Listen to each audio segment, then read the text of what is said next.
betcha. Mr. Welpers? Here. Nikki Miller's here. Ms. Martel? Here.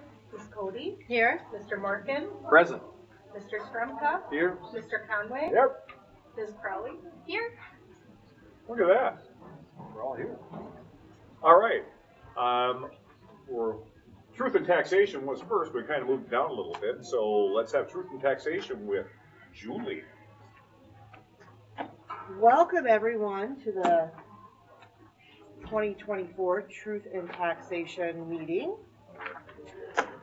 Tonight we're going to discuss a little bit of our 2024 budget, proposed 2025 property taxes, and a little bit of miscellaneous information. Next slide. Factors we're going to talk about that affect your taxes. What's the big picture? Your property classification of value, what affects pay 2025, and then of course putting it all together and if you have any questions. One thing to remember is that tonight's T&T meeting, the dollars are certified in December of 2024 for payment by the taxpayers in calendar year 2025, and it's money that's going to be used in fiscal year 2026. Next slide. Next slide. So why do we have a truth and taxation meeting? The law was passed in 1989, and there's two major requirements. One is that the counties issue tax statements to every property tax holder. Those tax statements are in November, and they're based on the levies that are set by all the taxing jurisdictions, which are school districts, counties, and your local cities. The second requirement is that there is a public hearing by all of those entities, and that is what we're doing here tonight. We will talk about the payable 2025 levy, the budget, and then we will hold public comments. Again, remember taxes paid in 2025 fund the 2025-2026 school year, and that the 2025 budget is funded by the taxes that are collected in calendar year 24, because it is for the 24-25 school year. So again, we're talking about more than 1 year tonight. Next slide. So who sets a school levy? Components of a district tax levy are either set by the state formula by legislature, general education formula, operating capital, there's career and tech, reemployment, different restricted funds like that, and then also voter approved, that's authorized by the state, operating referendums or building bonds. Next slide. How is my property tax determined? Well, the county assessors, they determine the market value for each parcel of property. The legislature then sets the formulas for tax capacity, and then these formulas determine the tax burden on the split of the different types of property, whether it's residential, commercial, or ag. The county auditor then calculates the tax capacity for each of the parcels based on the above, and then they divide the total levy by the total tax capacity of the district to determine the tax rate that is needed. This tax rate is then multiplied by each property tax capacity. Certain levies are spread based on market value rather than tax capacity. And then the county collects the money and then they distribute it to the schools. Next slide. This next slide shows sources of general funds across the state. So where do schools get most of their money? The state sends about 70%, or the state, we receive about 70% of our funds from the state.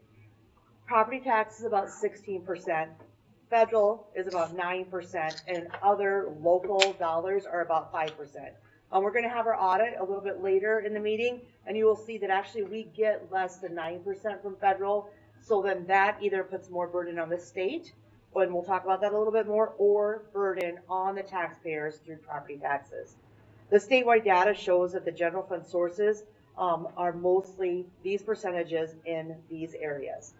This illustrates how dependent school districts are on the state general ed formula. So any increase in the formula, of course, is going to help school districts and is going to help property tax holders. But any decrease in the formula also hurts the school districts and hurts the property tax holders.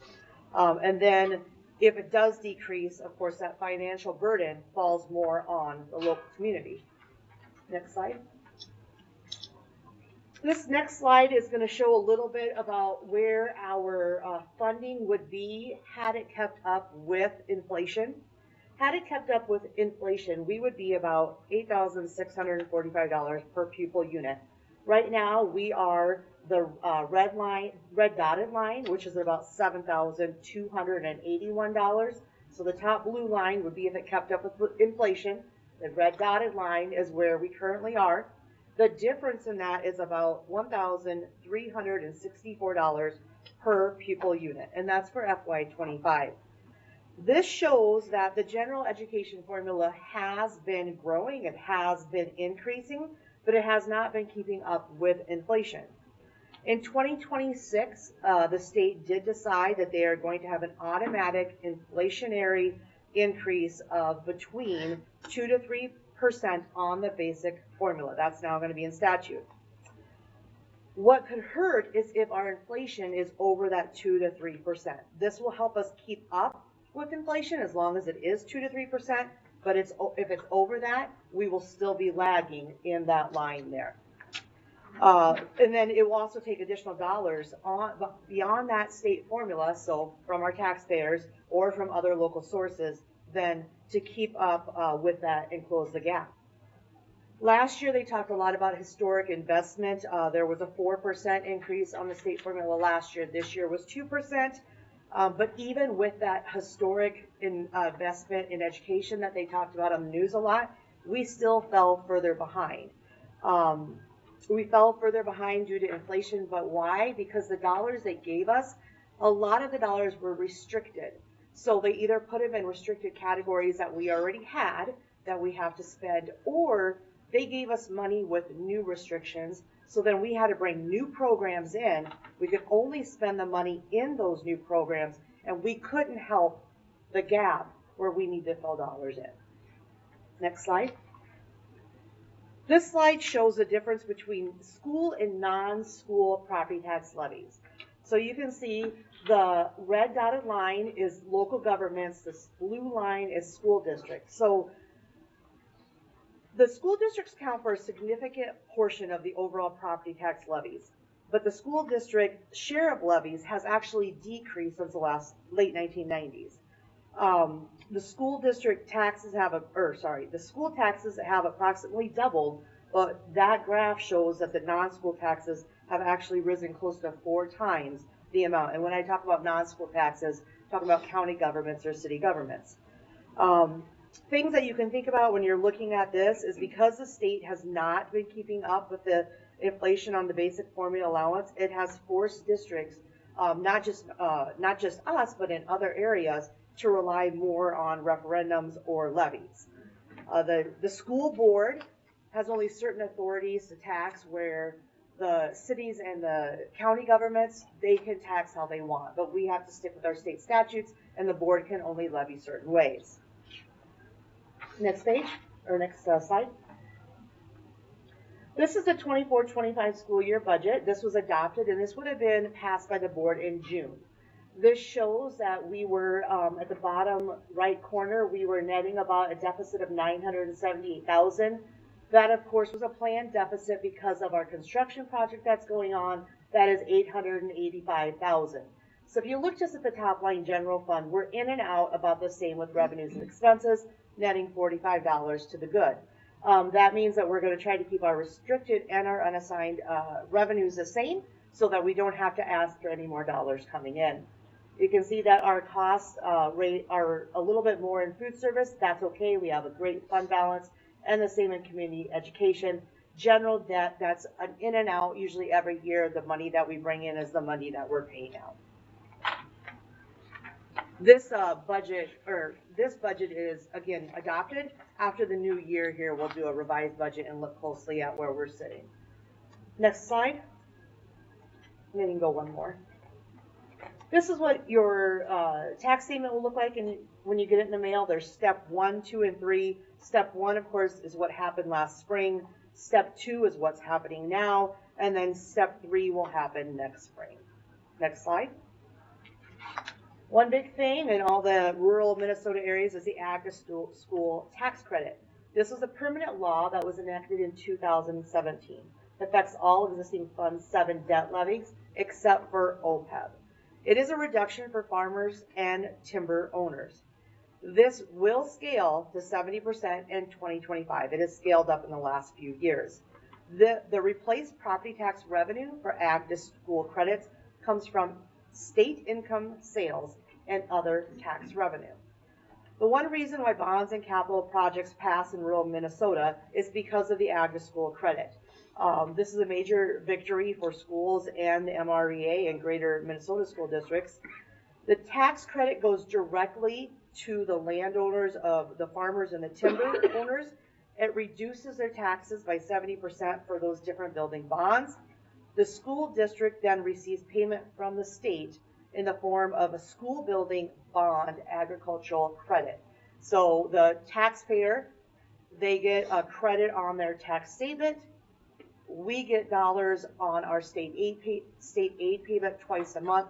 It has a specific line that says, we did not charge, or you had a credit going to your taxpayers, and so we're going to give you that money, and it comes right on our state aid twice a month payment that we get. Next slide. And this next slide then just shows the percentage increase from 22 to 25. Next slide. When you do look at your statement, you can note that it is in a different spot this year. It's 4A, kind of the arrow points it out where you will find that credit if you do have a credit for the ag to school. If you do look on the state website at our levy, you will not see this on our levy because again, this isn't something that is it's a credit to the landowner tax payment. Doesn't show up on our levy because we get it in the form of state aid. All right, next slide. This slide here shows how does our school district compare in total ag to school credit. Well, you can see that the different colors, okay, and you can see there's above a medium of 196, 185, above and below, and well above. The dollar amount that La Crescent-Hoka gives back to landowners for ag to school credit is $164,118.80. That is the most up-to-date amount. So we're falling right there. That's below the median of 196. Next slide. These are the effective tax rates. The 2024 estimate go from farm down to commercial industrial. You can see that we have, and again, these are statewide averages. The farm is among the lowest, while commercial industrial is the highest rate. That has been the norm. And even if you're at a lower rate, you need to always remember that if your value increases, you're going to pay more taxes. Because you multiply the market value of a property tax by its effective tax rate, and you get an estimate of the net taxes that will be paid on the property. Next slide. This just shows the share of tax liability. So it says, okay, farmland, there's 18.9% market value, but the share of taxes is 6.8%. You look at commercial and industrial, their market value share is 12.7%, but they're paying 28.8%. So that shows kind of how those rates affect those different types of property. Next slide. I can go one more. So our schools funding comes in different funds. General fund is revenue that's based off of student enrollment. Your enrollment increases, you're going to bring more dollars in. Your enrollment decreases, you're going to bring less dollars in. The local referendum is part of this general fund. It provides for education, classroom instruction, instructional supplies, equipment, and any other educational activities. Special education and, of course, state and federal mandated programs, extracurricular activities, pupil transportation, facilities, capital expenditures, and your health and safety. Next page. The food service is your school breakfast and lunch program, and we get in state and federal dollars for our food service. That is a restricted fund. You can only spend money for food service out of that fund. Community service is Fund 4, again, another restricted fund. It is, there is a levy that is based on adult population in the district.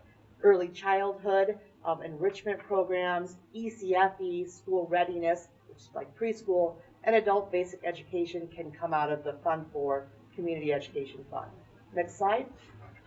Our debt service is based on our annual debt retirement schedules. You can see the 4 that we have below.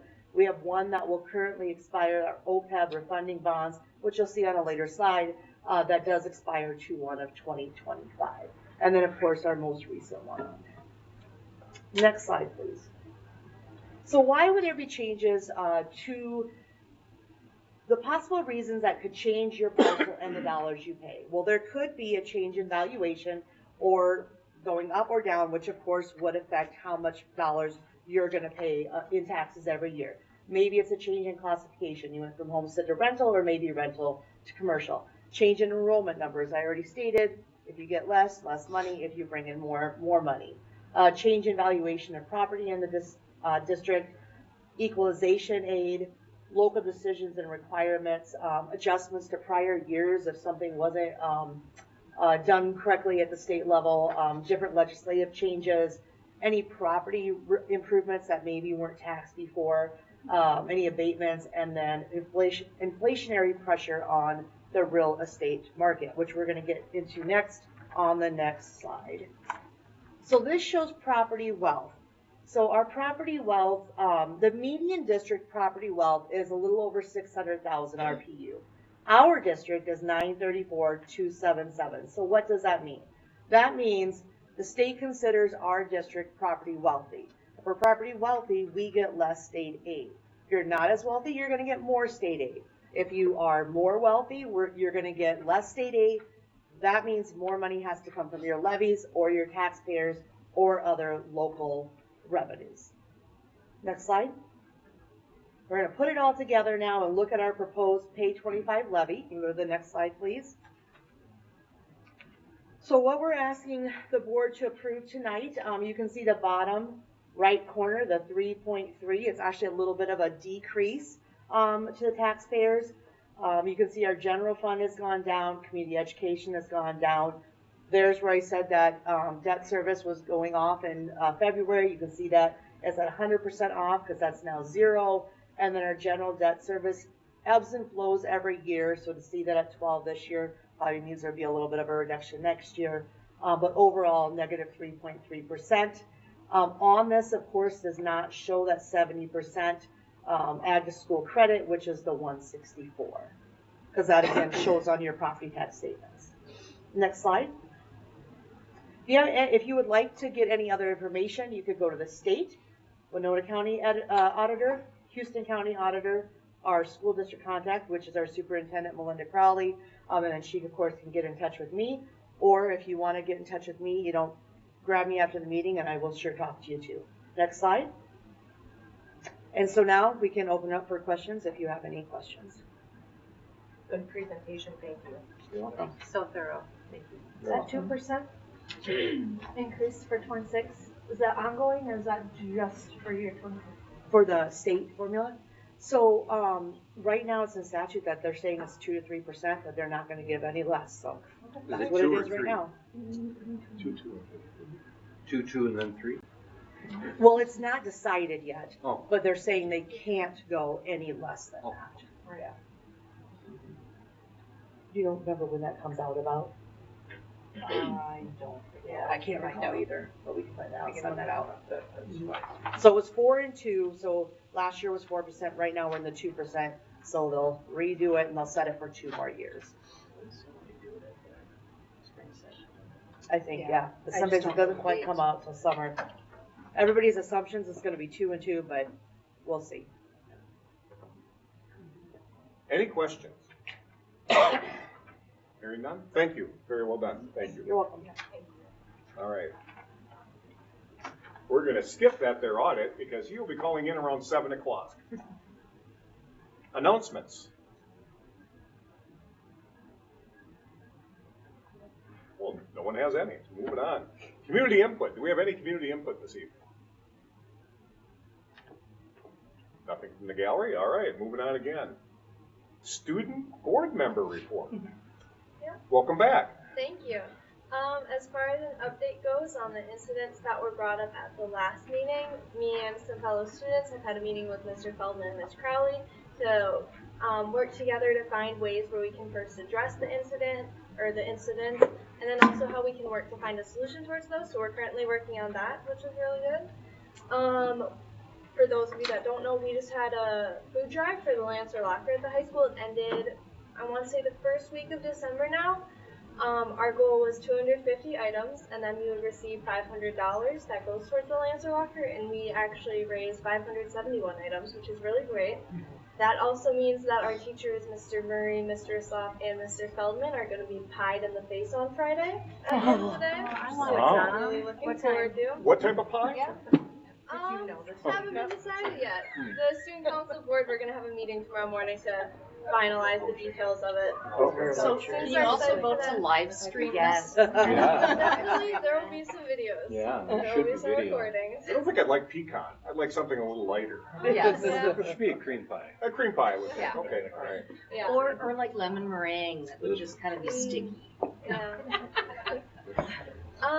Otherwise, students are just looking forward to the 2-week Christmas break. We have dress-up days going on this week, and then we have prizes each day for that, get a little candy. We have a door decorating contest going on. There's quite a few tests, Thursday and Friday, which students aren't too happy about, but we're excited for the break. That's about all I have for that. Okay. Great job. Good job with the food shelf. Any questions? Okay. Thank you very much again. Appreciate it. All right, board member reports. Let's start over there with Nikki. I do have a little bit. Okay. So just a quick update on the MREA, which is the Minnesota Rural Education Association. If you're not aware, they do meet pretty regularly, but they had their legislative platform released with this last meeting. And just some topics to highlight is they're hoping to, legislate and lobby for attracting and retaining staff, which includes improving teacher compensations, and continue to fund what's already been mandated. And Mindy, if you can help me with the 3 and 3 piece and just explain what 3 and 3 is that they talked about.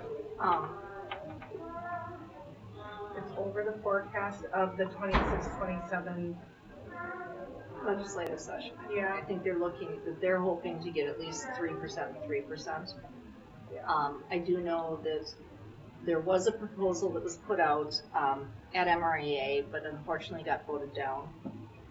That it would be mandated that all teachers' salaries start at $60,000, and that one got shot down. But they're trying to, and the reason for the number chosen at $60,000 was because they're looking at comparable fields and things that people come out with a 4-year degree on. And what we're finding as you look at the numbers of people who are going into nursing or going into teaching, probably 10, 12 years ago, teachers were here, nurses were here. Now it's this way. And so we really have to, MREA has been a really great organization for advocating and pushing ahead and saying, we need to look at sustainability of, public education and how to keep bringing new people into teaching and making it a sustainable field. Yes. Financially.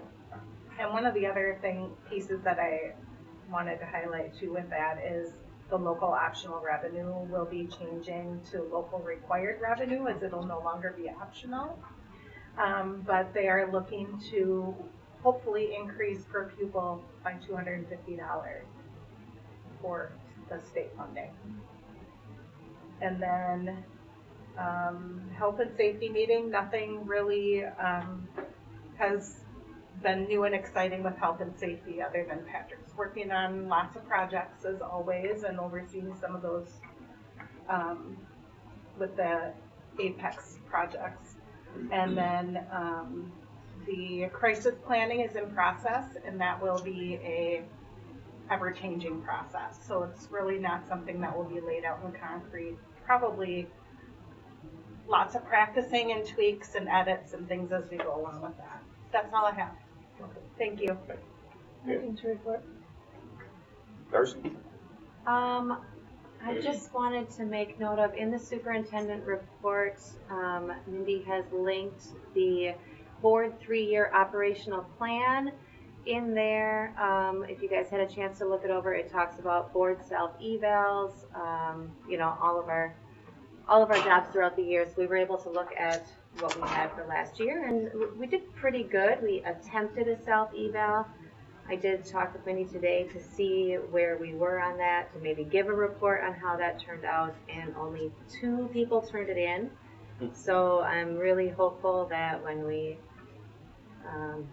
come back next year, we can actually complete a successful evaluation of There's the only board. room to go up. And It's a good goal, is to have more people respond. There we go. yeah, All right. and yeah, stay on track with all of our goals for the coming up year when you have a chance to look at that document. Okay. Thank you, Darcy. Greg. I have nothing to report. All right. Eric. Nothing to report. Jeff. Nothing. Last time you get to talk, buddy. Right. Okay. All right. Only thing I have is that, again, following up on our conversation last time that you brought, and some of that will be addressed in the different administrative reports. And I guess what we were looking at is what type of action will we be taking to move it forward. And I think that will be addressed in some of the administrative reports. And this is one step, but it's a step that we have to continue to take every time. Okay? All right.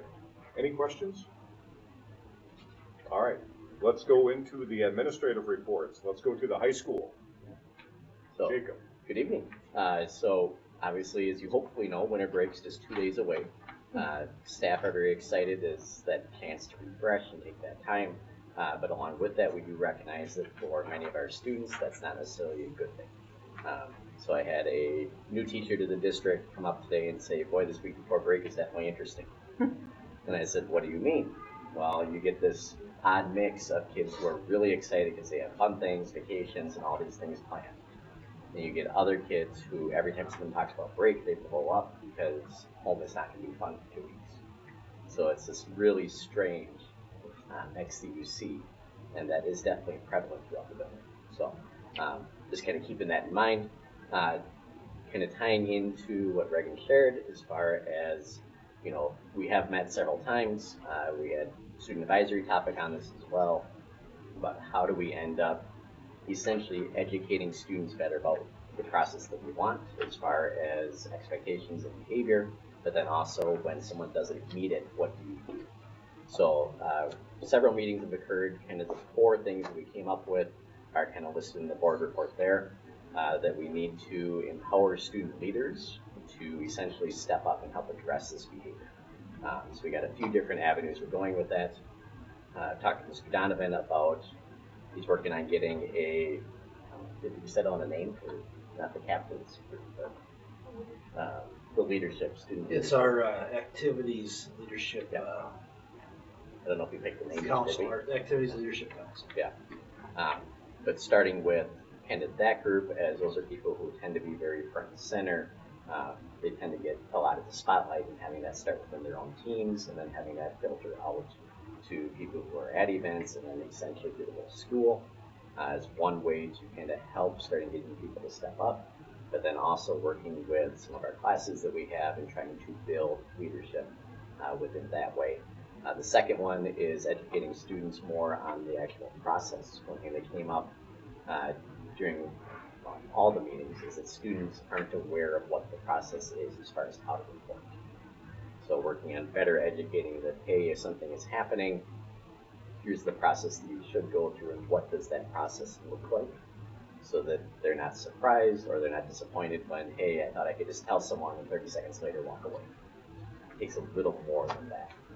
The third one, and this is our unofficial building goal, because the state doesn't recognize this as being something we should work on. That's a whole different story, but getting more consistent as far as how we address behavior. So if it happens in my classroom versus someone else's classroom, that is treated and addressed in a similar manner. So that's been our building goal all year. Obviously, we're making steps with that, but there's always room to get better and better at that. Then the last one is PBIS is kind of the group that does work on how do we teach and how do we address behaviors. So that's something that we're talking about as far as how can we better do this so that everyone knows what that expectation is. So those are kind of the 4 things that we came up with after multiple student meetings. High school has their own PBIS team? Every school has their own PBIS team. Yep. Largely because what you do at the elementary doesn't make sense at the high school. They're very different age groups, very different demographics. So you need your own approach to those items.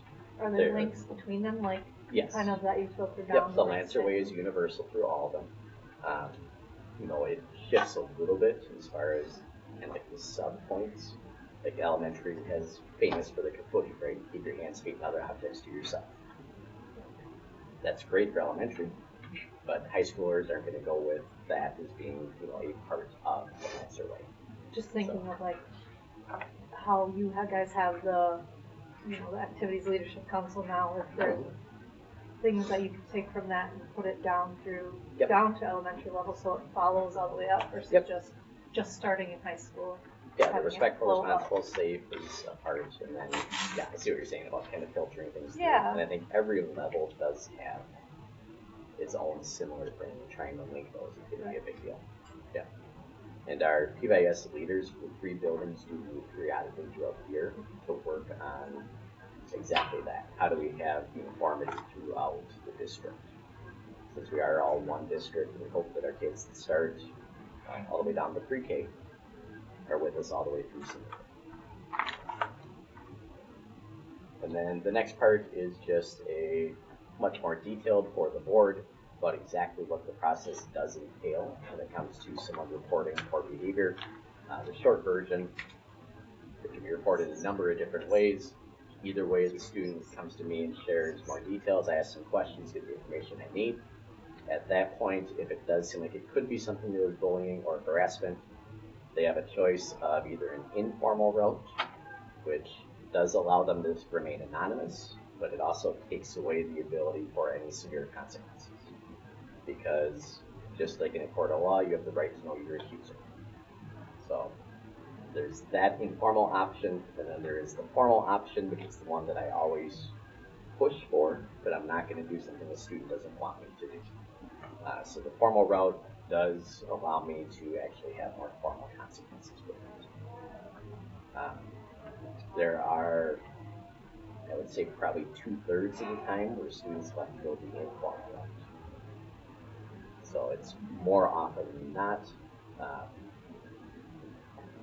I would like them to choose the formal route more often, but that's obviously up to them.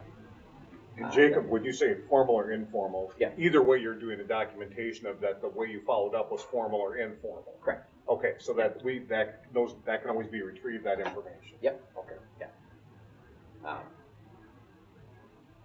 Yeah, and it's, you know, when we talk about the informal, that's a conversation that occurs.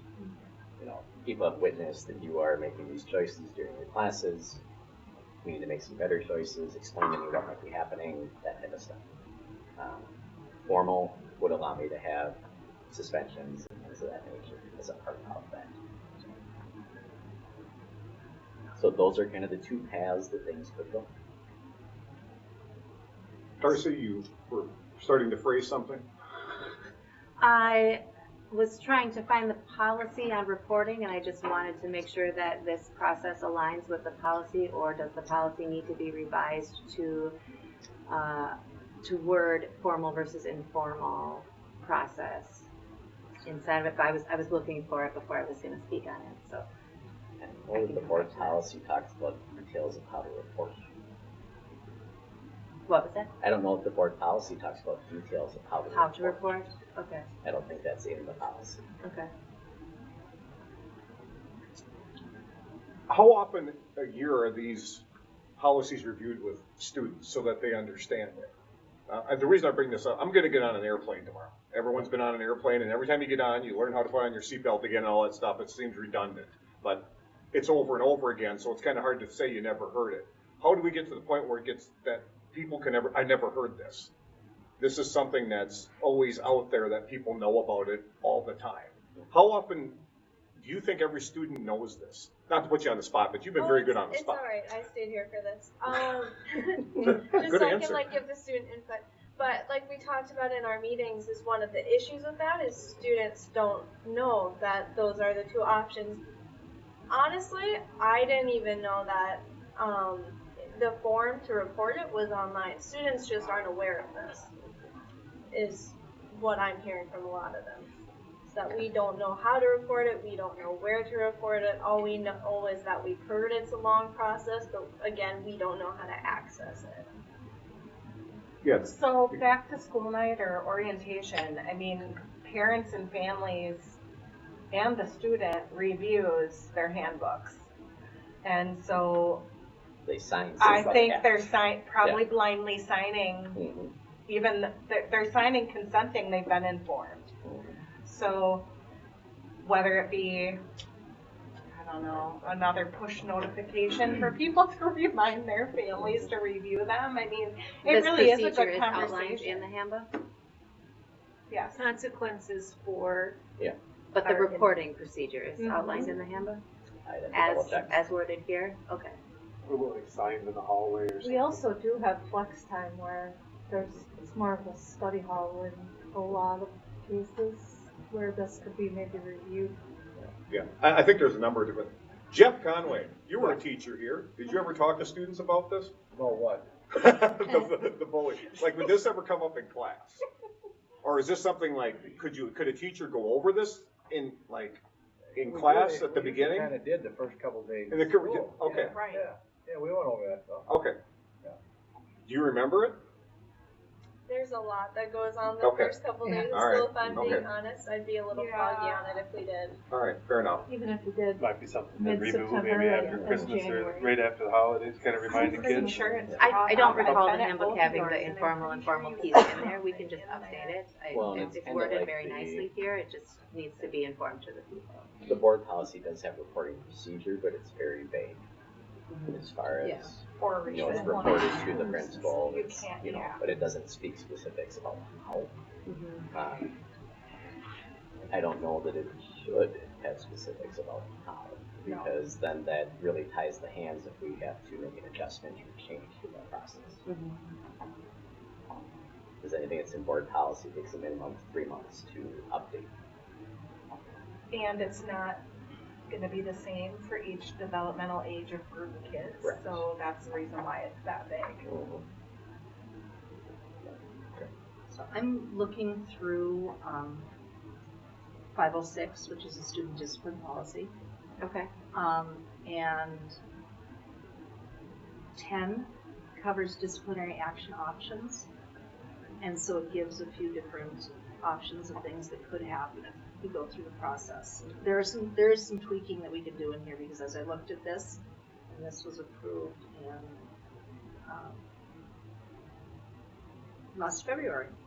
So there's also policy 2.4. 103 for complaints, which hasn't been revised since 2001, which also does not really give a procedure. So we should probably just work on updating those, and we can, you know, leave them nice and open, but make sure that the handbook does state the procedure does. so everybody knows. Yeah. And the one thing I noticed in student discipline, and I have to take a look at the new recommended MSBA policy, because it talks about That recess changed. detention, and we've all been told that that's a bad thing. Well, and they changed, they changed their model last year, I think. Some of these things are listed under different policies, and they're not all just under student discipline, because some of them are actual harassment. We have sexual harassment, we have violence, and we have different policies for all of those things. So we kind of have to make sure that the procedure aligns with all of them, because they all are different in here for Well, whatever some of the them get account is. updated, you know, Oh, this yeah. year, and the other 20 one's 6 years. years old, and this one's Over 15, 20 years old, right? so yeah, So there's conflicts within those policies. right. But we just have to make sure we're consistent. And I think, again, they're well advertised. And just talking, I think there's ways to communicate with text, the emails, and how do we set up a calendar so that this is brought out in ways that continually remind people that there's an option, and that there, if you need help with something like this, it's there. And I think that's a goal we'll have moving forward. The board and I will be sitting down with a couple new members here soon with some goals for the next year as well. Yeah, and letting students know that we do take harassment seriously. I don't know that you guys knew some of these items could be categorized under harassment. So Yeah. And the message went out to the entire student body earlier this week, walking them through very similar items to what's in the board report as far as how to report. Went into more detail there than listed about the exact ways to report. So, as a part of trying to better educate students on their options. And Jacob, I think just taking, just kind of looking back and kind of measuring all what we're doing throughout the year. So when we do look back, these are all the different things that we did have moving forward. I think it'd be a wise thing to have. So, okay.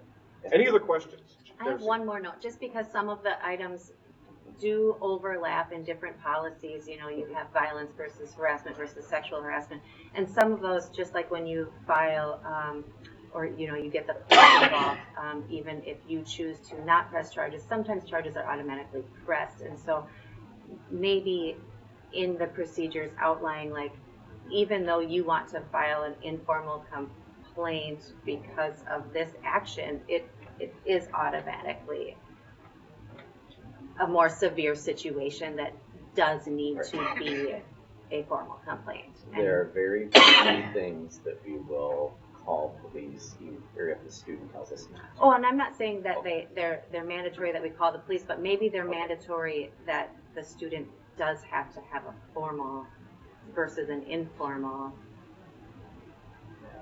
Aside from mandated reporter items, Yeah. there's nothing else on that list. Right. Okay. Okay. Any other questions? I just had an idea that came into my head when you talked about making sure students know the difference between these things, and you mentioned making them aware of them. We do have class meetings quite frequently, and we have one in the beginning of the year for each of, like, the seniors have one, juniors, sophomores, freshmen. So maybe just highlighting it in there and saying, hey, if this happens in the next couple of months, here's how you can report it. We're defining this, this, and that. And maybe something sort of like that would help make students aware of it, because if we're all required to be there, everyone's going to hear it. And if it happens maybe trimesterly or semesterly, that might help students be aware of it. That was just an idea that popped in my head, but something to think about, I guess. I think that would be an opportunity. Thank you. Any other questions? Can you guys all hear us up back there? Okay. I couldn't hear anything Mr. Feldman said, because we have I didn't hear one, I could hear like a couple of words. Yeah. But no, and we can't see the screen. I'm old, but I just had my hearing checked at Congress. I'm average. I just wanted to bring that Yeah, up. because, there's something running right above our head. So it's been really hard to hear. The only one I could really hear the whole night was Wade. Oh, thank you. Well, the good news is I think we're moving out of here. Is this the last meeting here? Yes. So we're going to move to a nice, quieter place. Yeah, bad news is Wade will still be here. Yeah, we still need that. Hope you go to a quiet place, Jeff. Anyway, would I say that out loud? All right. All right, let's move. Any other questions for Jacob? All right, Great let's. job. Thank you, Jacob. Yeah, thank you. Middle school. With that segue, I did have a couple of things to add to that. Throughout this school year, our student support services staff have really taken this on as well. And so, as we've said, things might look differently at the middle school than the high school, but they have taken what Jacob and I have done too, or what Jacob has done, and I've reviewed it, and it's an incident form. So bullying, and I'm not minimizing bullying harassment based on what you reported last time, but it's thrown around a lot. That word is thrown around a lot. And a lot of times in elementary and middle school, it's conflict. I dealt with two very interesting things last week that were incidents that were conflict between two students, that I'm very straightforward with the fact that, okay, if this continues, it becomes harassment if you don't leave each other alone. And they're like, oh, we can't live in the gray? Nope. It's either this or this. So I think we're all trying to educate at staff and students, and I know that at my back to school parent night, and I can't speak because I did not stay for his, but I know that I spoke very, very clearly about bullying and harassment, and even as much as roasting and how much, and I continue to do that, and I have a few middle schoolers here tonight that can attest to the fact that we talk about that is such a culture thing now. It becomes one of those pieces of, if you don't laugh about it when your friend says something to you, then you're kind of that target. But it's, again, they try to one up each other. So we said nope, and if it comes to my attention, then we go ahead and address it. But in terms of the handbook, you're absolutely right. But because we are very strong in PBIS, we actually met today as a staff and talked about going back to advisories right after break, not just at the semester break, but reestablishing the expectations for what does respectful behavior look like, what is in each of our locations in our school. So some of those pieces too are a part of what we're talking about. And I think, and I just think too, it's still, there's a lot of learning at the middle school level. And I'm after spending so much time in the high school, I'm like, oh my gosh, fifth graders, and then it's just, each grade level is so different too. And I dealt with some of these similar things with our eighth graders. So then I start to do a little investigation myself. Is this a trend? Is this something that's being, and a lot of times then I'll call up Jacob and say, hey, this is what's going on, or this is what I saw, or what I'm hearing. And it's just being very clear communication to the kids. But I do think, yeah, we are very clear at the middle school level, tell an adult, very clear of, we cannot control other people. We can control and be we can be proactive. We can be, share what our culture is like, but our students and their learning. And there's certain things that we won't tolerate. And what we often hear as administrators is, it didn't stop when you addressed it. But I'm up front, Mr. Feldman's up front with the fact that you have to come back to us, because the progression of discipline, obviously if it's egregious, is going to be, you skip over some steps, right? However, there are times where it's, no, I have to know, and you have to be okay with the fact that we're going to stop this, and we have high expectations for our students, so that I can respond with the consequence that I shared with the students and with the parents the last time we talked. So it's just progression of discipline depending on, obviously the severity of the situation. But just want the board to know that, and we've worked together before, and now we're working together again. And so it's really nice for us to have that consistency, even though our grade levels are a little different too. But our staff has really, the student support across the buildings has taken on that role of what does the bullying form look like online versus the incident form that we have for us to determine whether it's bullying or not. So, yes. Okay, now to my report. We're going to be a little positive here now, transitioning. It seems like it was 6 months ago that we had our all-school assembly on December 5th, because it has been a little crazy the last couple of weeks. But it was really fun. I think the 5th grade team did a really nice job, and this year we're doing something a little different. Each grade level is planning the Lancer Way Day, but also the assemblies to recognize all of our students. And this year we had students come up. It was basically musical chairs, and they had candy canes. Instead of sitting down, grab candy canes. So it was just great music, great fun, great vibe. Everybody, adults and kids, were involved, engaged, and just really celebrated how hard our kids have worked. Mistakes are made along the way. That's why we're school. But it is just a really nice way to celebrate the great work of our staff to consistently implement the Lancer Way, but also to our students, obviously, and recognize them. And then the Lancer Way Day. It wasn't an entire day at Playmore, but it was a few hours that kids got to go. They cycled through. And for those of you parents, as I'm writing this, I'm always like, I know that you've read this already, so most of the board probably has. So either way, that was probably the best compliment I can hear. I stayed back because 3/4 of the school was obviously in the school at the same time. Was just how proud the staff was at our students for how they behaved at a location other than our school. And that's why we really try to get off campus and say, okay, reminder, we're representing our school, La Crescent Hoka schools. So, and the Lancer Way when you go. And each of the grade levels really shared how happy and proud they were of that.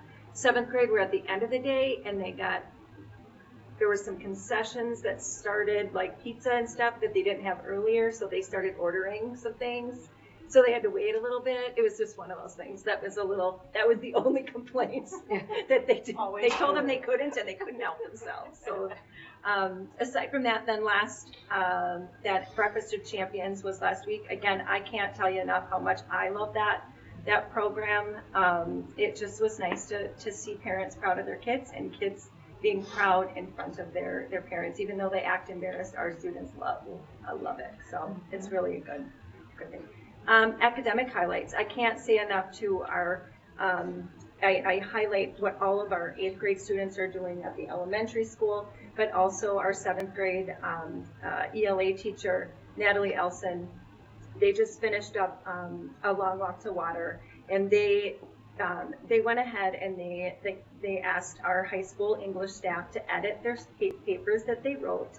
And then once they were edited, they met and they had like a small group, and then they went ahead and had the 5th graders. They read their stories to the 5th graders. So what the 8th grade is doing with the younger kids, it's trickling down to our 7th grade.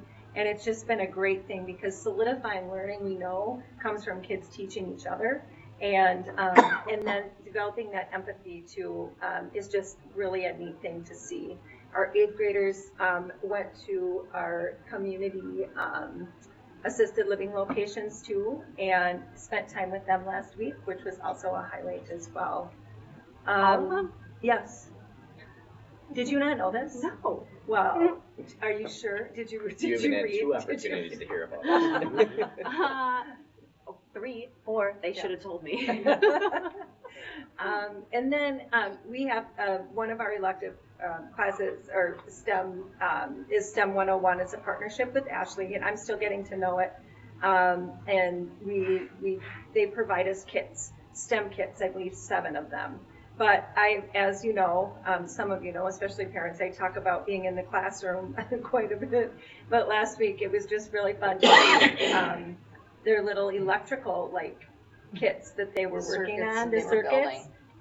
They were super excited about it. But then today, in between after school, I had 3 girls, the 8th grade girls, come running in my office, and they had 3 ukuleles. I'm like, what are you doing with all the ukuleles? And she's like, I gotta take them home. I gotta tell my mom. So I don't know. It's just kind of funny and pertinent, because I was going to talk about it tonight.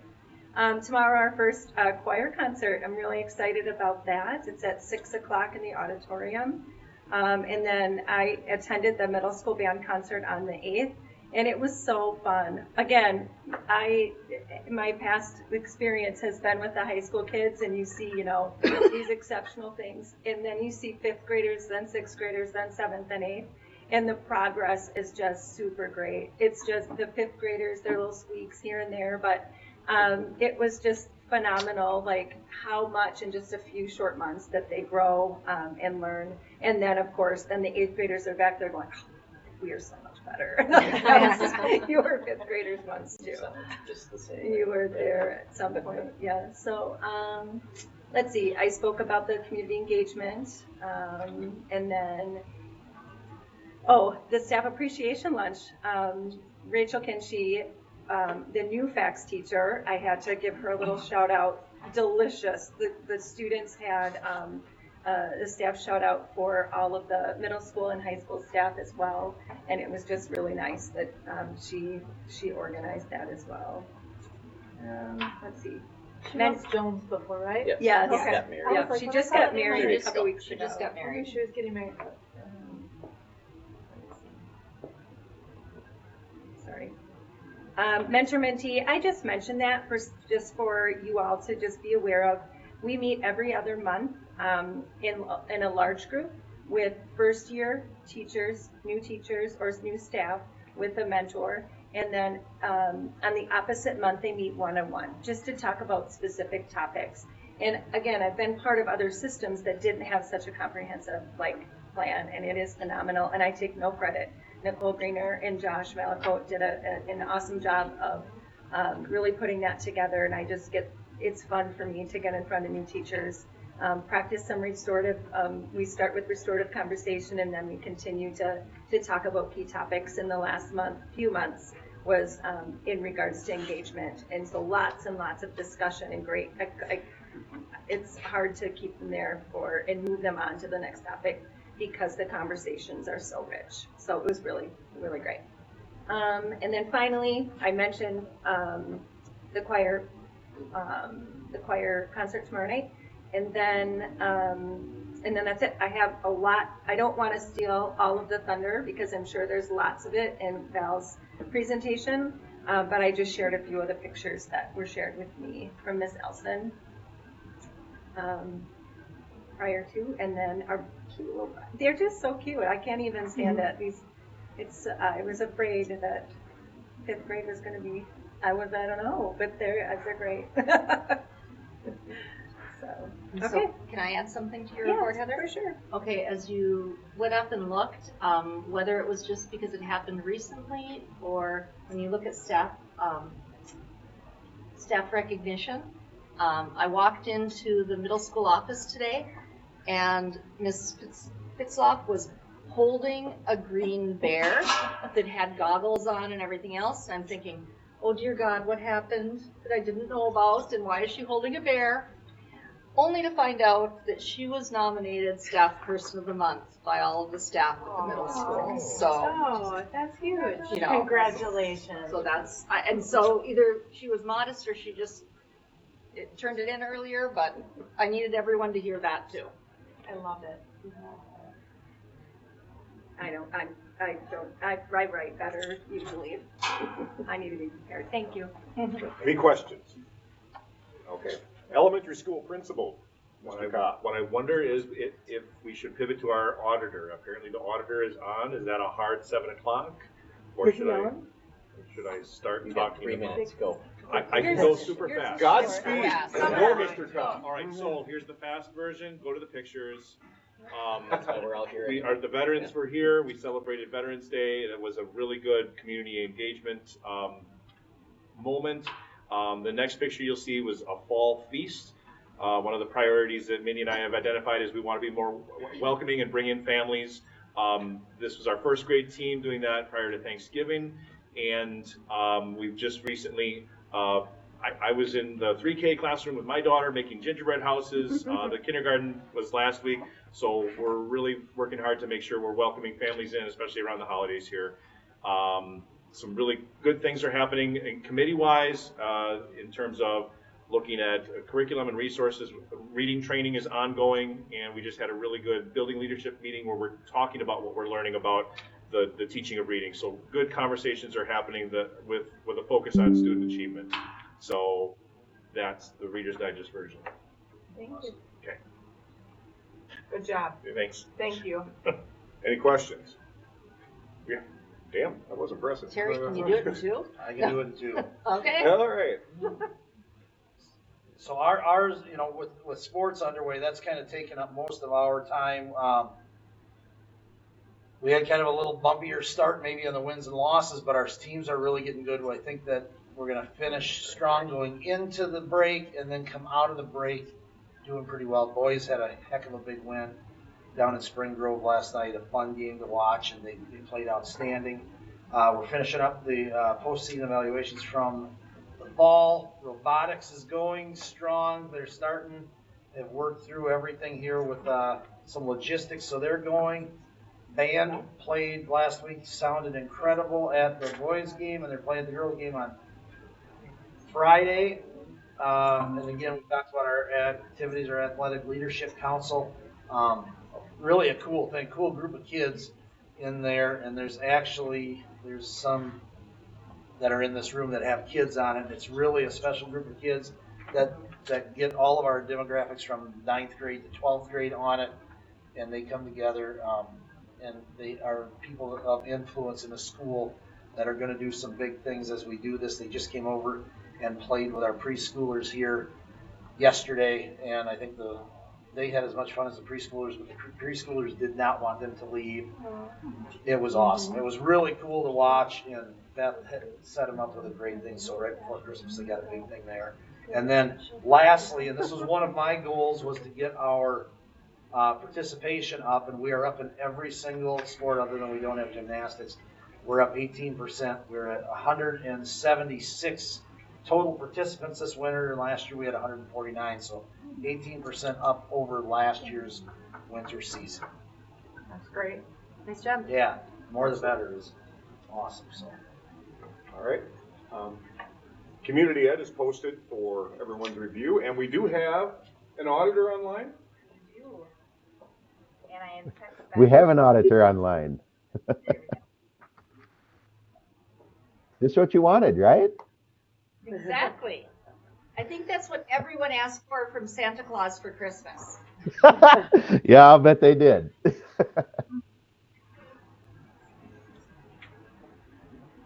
Well, are we? Craig, the floor is all yours, man. All right. Well, thank you very much. Very nice to be presenting here with you this evening. I'll get the screen sharing going here if my technology will cooperate. Hey, Craig, hold on 1 second. We're going to turn you up a little bit. And Craig, you might have to get real close to your microphone and talk loud. Well, I can do that too. There we are. All right, there we go. Now we should be projecting, yes? Are you seeing my screen? See it? Okay. Okay, let's give it a go. We'll give her a go. All right. We just put together just a brief series of slides here this evening, so I just wanted to go over that with you. It's easier to talk about audit results in a picture show as opposed to flipping through 125 pages almost of reading, although I find it very interesting, but you might not. It's great to be working with La Crescent Hoka again. So we appreciate that, the opportunity to work with you again. Had a very good working experience with Melinda and Julie and everyone at the district. So we appreciate that. Have some good results to talk about here this evening with you, but basically a clean audit report. So we're comfortable that the numbers are measured and presented correctly in accordance with accounting principles. We have no findings, so that's a good result as well. Let's see. So we've got let's see if it'll move for me. Hold on there. No, it doesn't want to move. Let me just pop out here and I'll come back. Let me stop that. Let's try this again.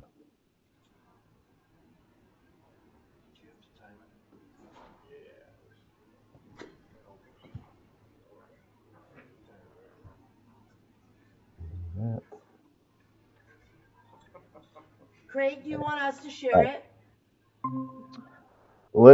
I'll give it another go here and see if it'll cooperate with me. Technology's not happy tonight. There we go. Now we're moving. All right, so a couple changes coming up in each of the next two audit cycles. No need to talk about that.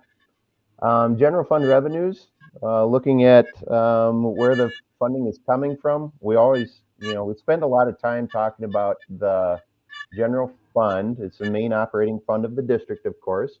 This year, $15.3 million in revenues coming in. State funding, of course, makes up the lion's share of it at 78%. Has the Department of Education kind of holding the purse strings on a good portion of it. The federal portion has shrunk or decreased a little bit. So terms of real dollars down from about 325,000 of federal to 100,000. Basically, the COVID money is done, and we're moving on with life as normal, hopefully anyway. So that was just a couple changes there. Looking at general fund expenditures, This one's pretty cool to look at. So what we've got here on the left is just a breakdown of all the expenses in the general fund in total, like what are we spending money on? The gray shaded slice of the pie here is the important one. 80% going to instruction and student support. That's a great percentage. Normally what I'm used to seeing is about 72% to maybe 78% on the high end. La Crescent Hoka, you're at 80%. That's a really good number to talk about, putting 80 cents on the dollar into the classroom and student support, basically. Correspondingly, kind of look at the bottom left corner, district support, 2%, administration, 7%. Add them together, it's about 9% on what you would call quote unquote administration. And the normal range, right in line with the normal range, toward the lower end of it, I would say. But what I'm used to seeing is about 8% to up to about 12% for administration. You folks are at 9%, so just wanted to point that out. But some couple good percentages to just talk about there. Fund balance. So fund balance, basically, this is the unassigned portion of fund balance. This is the area that you have discretionary control over. So how much you spend, if you spend it, when you spend it, that's all in your control here. There was about $140,000 decrease here in this area of fund balance. You had planned or budgeted to spend down $250,000. Actually came in about $100,000 better than that. So only spent down about $140 when you're planning on spending down $250. On a percentage wise for 2024, this equates to about this $908,000 equates to about 5.8% of expenses. And kind of contrast that to your goal, 5% to 12%. So you're right in your target zone, if you will.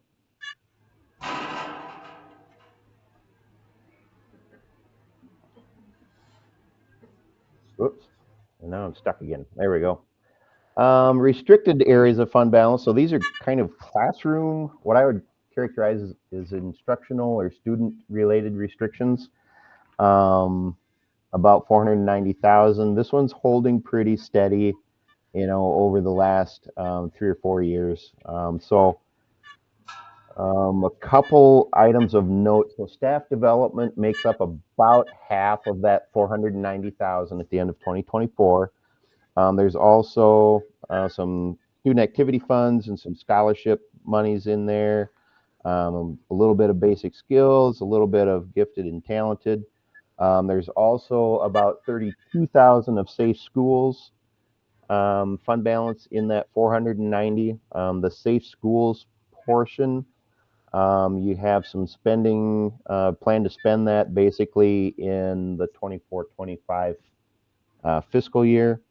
And then the other component is some medical assistance dollars. But that's kind of, instructional and support related funding. Operating capital, this one is, kind of the impetus of it is in the name, capital. So this one typically is where you've used this for technology, curriculum, other kind of miscellaneous repairs and maintenance type projects. This one, the funding comes in fairly steady year to year to year, whereas the expenditures do not necessarily. So the revenues are metered out. The expenses depend on what you have going on in your budget and on your plan for the year. Here for going into, again, 24-25, a good chunk of this 568,000 is kind of targeted for phone systems and server updates. So you do have a plan for that. Probably expect to see that fund balance come down then when we're talking about next year's audit. The long-term facilities, kind of similar to operating capital, but this one is tied directly into your long-term facilities plan that you review and update with the Department of Education each typically August, September timeframe when you revisit that. 24, put some of that to use. Here again, you know, the revenues year over year metered out pretty consistently, but the expenses, you know, are not. So again, it depends on what you have slated for your capital projects plan, maintenance in any given year. So some items of note here, some sidewalks, doors, handicap openers, kind of put some of that to use on those things in 24. Bathroom renovations kind of coming up in the near future, foreseeable future anyway.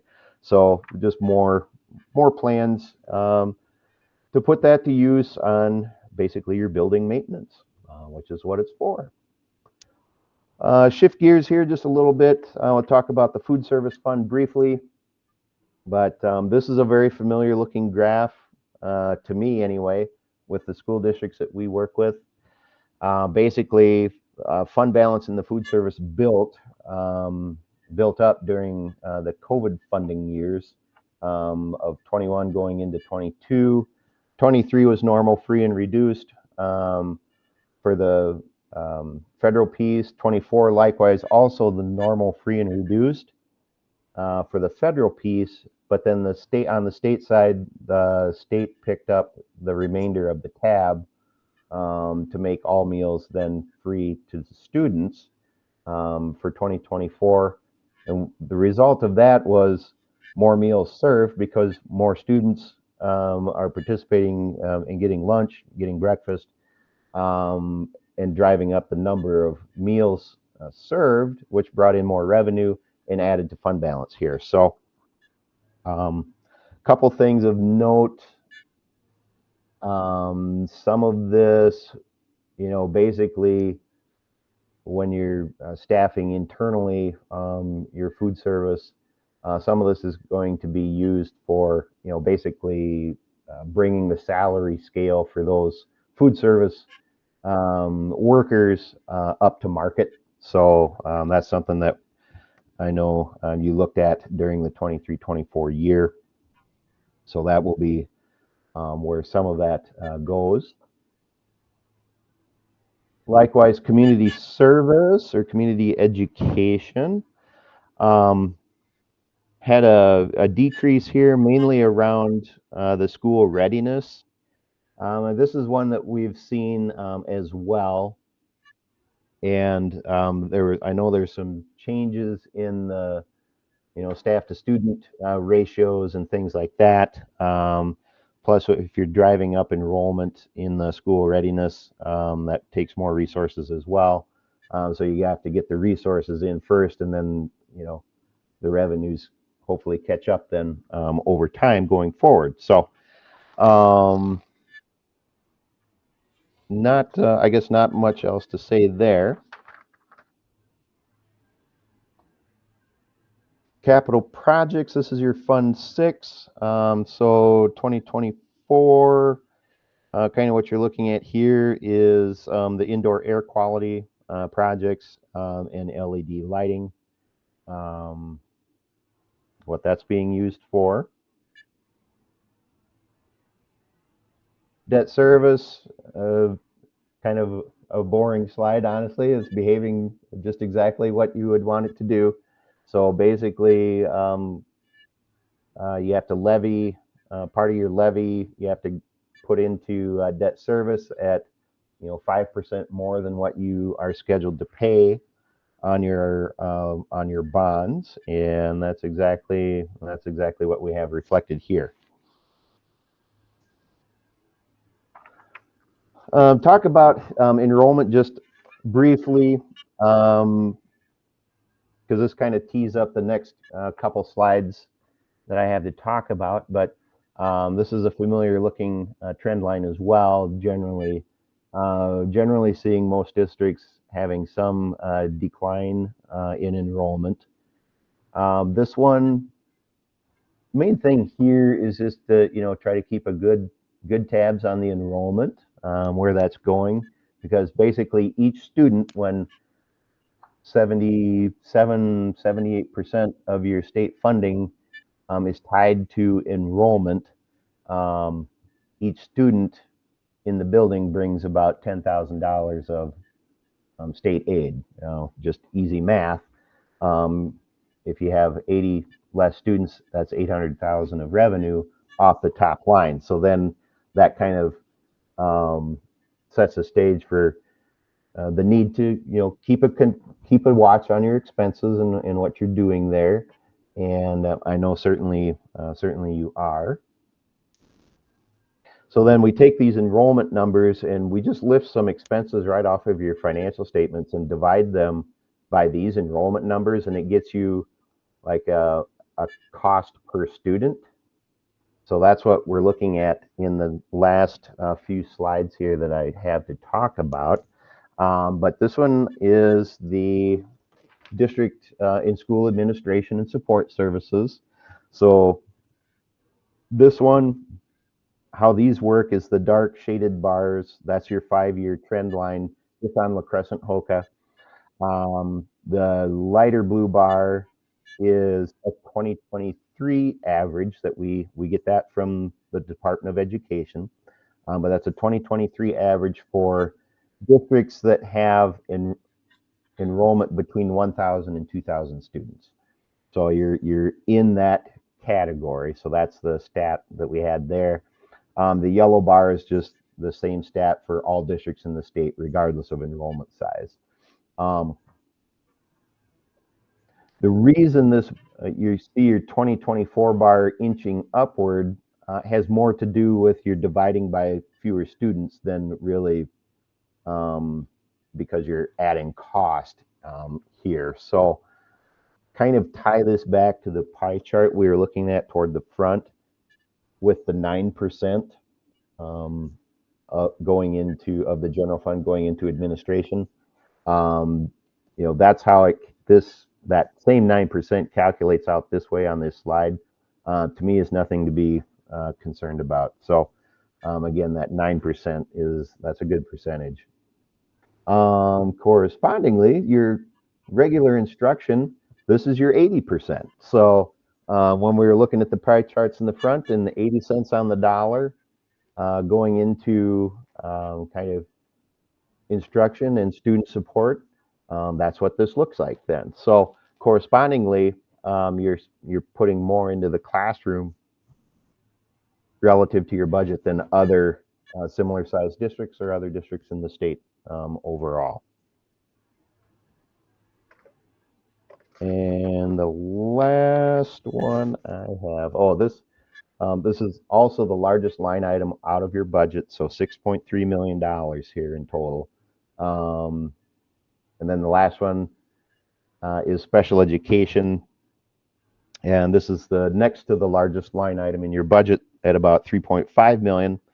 And here, this is one over the last couple years now, the last couple fiscal years. Internally, this is something that and Julie's been working on, is just looking at the coding where expenses, people are charging their time out, and making sure that special education is getting captured wholly, because if you don't capture it, you can't get paid for it or reimbursed for it by the state, basically. So there's just basically been some coding changes and improvements here in the last couple years, and that makes it look different or trend differently than it did prior to 2023. So I am going to, that's the last slide that I had for prepared remarks. I'm going to stop there, and Mr. Chair, I will turn this back to you, but if there's questions, certainly I'm happy to entertain some questions, and appreciate being of service to you folks this year. Thank you, Craig. Any questions for Craig? Thank you, Craig. Thank you, Craig. Thank you very much. You all have a good night. Thank you. Thanks, Craig. Thank you. Yep. Good job, Julie. Thanks. And I'm gonna leave this on because Dr. would like to listen to this. Oh, okay. And the buildings and grounds has been posted for our review. We're not going to review that one, and we will move on to the superintendent update and a presentation. Presentation. Yep, I figured you'd much rather hear from one of our students than from me. I do have a couple of things though that I would like to just highlight, especially going into tomorrow when there's supposed to be snowstorms in the morning. I want to go on record and have it recorded so if parents or families ask you about it, we can refer here to this part of the recording. So this is at 7:21, so we can mark that down. It's always a question, you know, how do we decide whether we're going to go with a full day, a regular day of school, a late start, an early dismissal, or no school day? There are a whole variety of factors that add to that. But I want to keep it simple for short time here. I have a link on my phone of text messages through about 10 to 12 different superintendents and administrators that work locally. They include Rushford Peterson, Caledonia, HVED, Mabel Canton, Houston, Lanesboro, Wabasha Kellogg, Spring Grove, Fillmore Central. And that group of text message people grows throughout the year depending on who wants to be involved in it and what our local areas are. It will sometimes include some of the non-publics also. In addition to texting there and all of the superintendents there, we pretty much get in our cars and start driving our areas. And so we'll say, you know, it's a little slick here, you know, the in-town is fine, the outskirts are not. In addition, we call each of the superintendents, if we have different bus companies, we call them and they have drivers that go out. And so we have, for us with Ready Bus, we have several people who drive the ridge, and that to see, is it, you know, how is that for where our kids are? How are those back roads? Sometimes you'll hear they'll say buses are running as normal except no back roads. So then parents have to bring their kids up front. My work with the Ready Bus starts usually around 4 or 4:30 each of those mornings, sometimes earlier, because I like to try and get the information out to everyone before 6 so that families can make plans. So that's really kind of the, I also am on a NOAA chain, and so they will update me with weather, and generally I can tell if it's going to be bad. They'll do one at 3 o'clock the day before. If they're not really sure, they'll go at 10 o'clock the day of. And so there's a 10 a.m. webinar tomorrow for this. So I'm not exactly sure what they're predicting for our areas. It's saying What between... is that website again? No, I can send it out to the board if you want me to. NOA. Oh, yeah. NOA. And so, and those are, you know, those are open. So if people want to go out there and look for it, you can sign up and listen to the webinars or get the email updates like I do. So that's really where we're at with that. So I just very quickly wanted to share with everyone, this is how we make decisions. We're starting to get into that time of the year. We want to keep kids in school, but we also, and you know, attendance is important in keeping kids here, but it's also important to keep kids safe. The 3-year operational plan is the only thing I'll speak to here. Staff handbook is ready to be approved. 3-year operational plan, if you take a look at that when we come back in January, I would like the board to start looking at that and identifying what we have. You know, Darcy did a nice little summary about what we did last year and that we met most of those. We want to look at the 24-25 school year and decide if there are other things we want to put on that operational plan. and also plan out 25, 26, and then 26, 27, because we always want to keep that so we've got 3 years running. And at this point, I am thrilled to be able to turn over the presentation here, and I we'll get this all set up, but I would like to introduce you. Many of you know Tommy. He came to the board last year and asked about an Eagle Scout project, which we started moving ahead with, and now we've got several things here that he'll be speaking to. You also have a handout in the board report. So take it away, Tommy. Yeah, thank you, Mindy.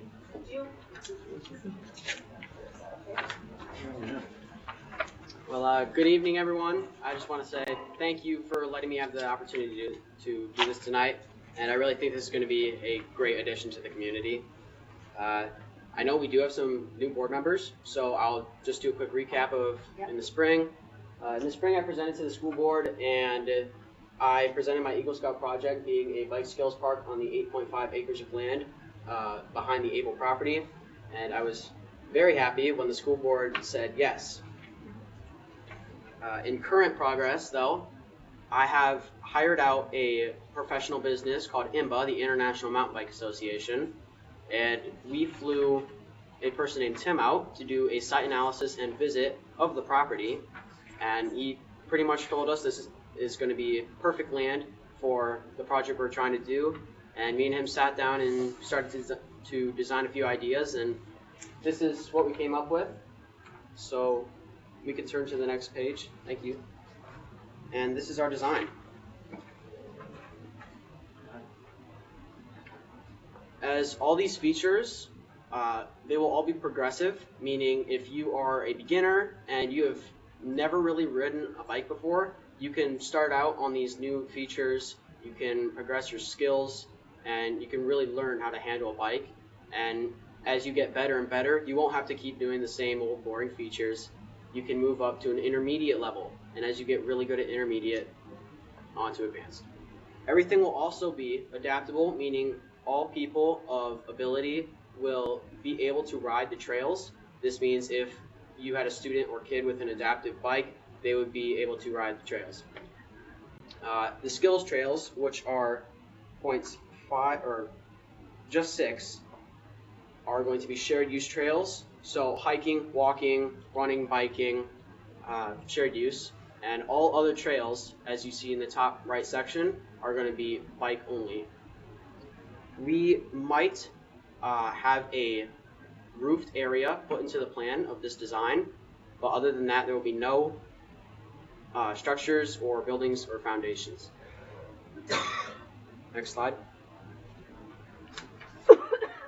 These are some examples of the skills features, and of the skills trails. They will not be out and back trails where you ride down and come back on the same trail. They will be loops so that you start in one area and you gather back to the same place. As you can see in every picture, there is a few relations, one of them being trees. We do have a lot of trees behind the Able property, and this goes to show that we can do a lot with that area, even though there are many trees in it.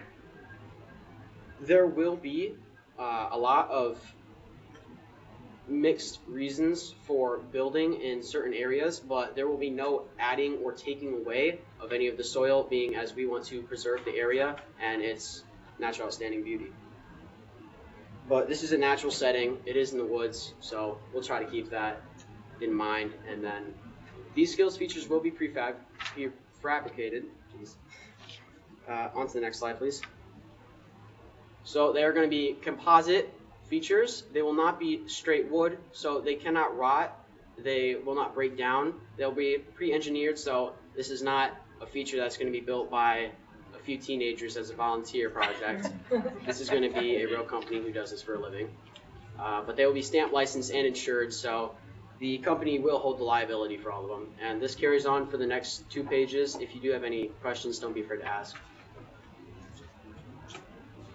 I do have a question. You said adaptive bikes. Is that, like, can recumbent bikes go on some of these? What was that? Like a recumbent bike? That's where you sit? Flo? Yes. Yeah. I believe all different kinds of bikes for adaptive needs will be available and used for these trails. Wonderful.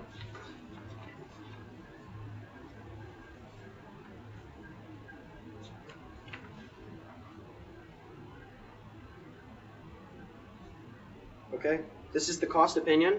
So this is what we're looking at for cost. As a project total, we're looking at around $350,000, give or take 20%. If we were to have that 20%, it would be around $426,000.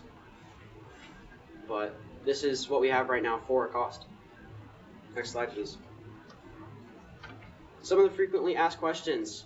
Again, that cost estimate, $350,000, give or take 20%. That is depending on how the companies decide to change their costs in the future. But time to build, this building, we're estimating about 4 to 5 months as more of a give or take. This is with worst case scenario, but mostly 3 to 4 months. Time frame, it really does depend on the fundraising, because if we don't have the money, we can't do it. So most likely time point is going to be 2026. This is because most of the companies, they're already filled for 2025, and we would really like to have it more quality than quickly. It could be 2025, but that is unlikely. And then who will be able to use these skills, trails, and features? Anyone of any biking skill. As I said earlier, all the trails are adaptable, so anyone will be able to use these. It's open for anyone to the public. I love the addition of walking trails as well. That's it. Thank you guys very much. It's Great job, buddy. amazing for me to be able to have this chance and opportunity. I enjoyed that a lot more than the audit.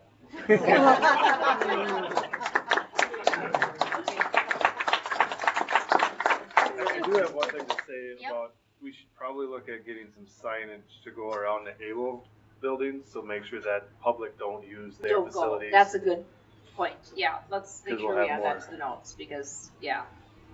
We don't want to invite We don't- everyone into their backyard. Into their backyard. We did sell it to them for $1, so I think it's That's only true. fair we did. That's true. That is true. What kind of fundraising ideas do you have? As of now, we're thinking of starting with kind of the bigger businesses, so Dahl, Gunderson, and then we will be applying, or I'll be applying for grants, and as to be awarded of those grants, we'll use that for any of which the project. If there is any extra or excess money, at the end of the project, it will go to the ISD 300 schools. And that kind of brings me to another point. If any checks are made out, it will go to the La Crescent Boosters Club or ISD 300, just as a side note. I'd look into Rotary and Lions and the Legion. Thank you. Knights of Columbus. Knights of Columbus would be a Yeah. big one, yeah. Wealthy banks in town, merchants. Yeah, there you go. Insurance companies. Well played, Mr. Markin, well played. Wealthy retirees. Only one of those words is true. All right, fair enough. Anyway, well done. This Thank you is, very much. Well done. And- Awesome job, Tommy. And I have to say, just, I have had the privilege of working with lots of students in my 37 years in education. And Tommy is one of the most articulate, well-spoken, organized, does an incredible presentation, and is so motivated on this that I am just excited to watch him work. Thank you And very to much. see how he's gonna grow up, because he's gonna make a big mark in the world. Yeah. Thank you. And that's not giving his little brother big shoes to deal with or anything. Tommy, what grade are you in? I'm in 8th grade. Okay, so you'll be able to see this through your high school, you know, Yeah. like, be able to still be. Jesus. And Play then, football? I thought you were junior. Not. All right. Tommy, can you also talk and share a little bit about what you told me is happening around Apple Fest? Yes. Because I don't know if the rest of the group knows that. And Is that 2025 or 2026? 25. In 2025, the World Championships for road cycling will be held around Applefest in the La Crescent area. So that's people from all over the world coming to our location. That's huge. And like to tap into them Yes. for your fundraising. Yeah. Yes. And Tommy was sharing with me, it's similar to like what they do with the Tour de France. So they'll be riding through all our roads and doing, so it'll be pretty cool. Yeah. Very cool. I'm gonna move up the action item on this, just so you don't have to sit through anymore, is that fair? All right, we have an action item under 15A, approve the concept and vision plan for the La Crescent Bike Skills Park. Motion to approve. Motion to approve by Nikki, seconded by Danny. Is there any discussion? Therefore, we move to vote on the concept plan for the La Crescent Bike Skills Park. All in favor signify by saying aye. Aye. Opposed, same sign. You got unanimous there. All right. Thank you.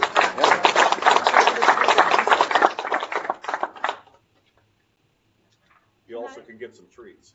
Yes. Oh, Yeah. All of you. Yes. I'll go with you, Tommy. Can I go back to your report Yes. on the Ready Bus? Yep. Is there any change in, are they asking us to review the contract or anything, or that will still be in place? Everything is still gonna be in Is it place. 3 years? Or is it I believe it was 5. I thought It was a 5-year. 5? Yep. Okay, I just wanted to make sure. And so it everything's wasn't- gonna be in place, it's gonna be the same price. One of the things, just to highlight with the contract negotiations that Julie and I did with Ready Bus, and we've now done it with one other group too, is because of what Julie talked about in truth and taxation with the inflation and how student dollars have not kept up with inflation. We have put phrases in at least 2 of our contracts that say it will be what the legislature gives or this amount, so that we can cap that. And both vendors, Ready and the other vendor, have been very, very good about, and it They was accepted it? Carter's is the other vendor. Really? Very understanding, very good about, yep, because when we presented it, if they only give us 2% and cost of living index goes up 4, do we cut a teacher to make sure we have bus and garbage service? Or, where do we find that funding? And so they've been really great and gracious working with us, so. Do you have any more updates? Nope. Okay. Education, Minnesota. Yes. A lot of the things that are highlighted that the teachers put in here or staff put in here were talked about by administrators, but we have some lovely pictures that you can look at. So starting with first grade, Miss Webb's class, they did Fall Fest. They got to have a Thanksgiving dinner where parents and guardians were invited into the classrooms, and it was a huge success. And she highlighted how 8th grade came to their classroom, which there's a couple slides as you scroll down, Mandy. So 8th grade got to come to elementary school, and they spent the morning in the gym and got to go into the classrooms and do some writing and math activities. This is just kind of a slideshow of the first graders with each. Unite, big hearts, small hands. Together we play, together we stand. From the gym to the classroom, smiles so bright, building a bond, making it right.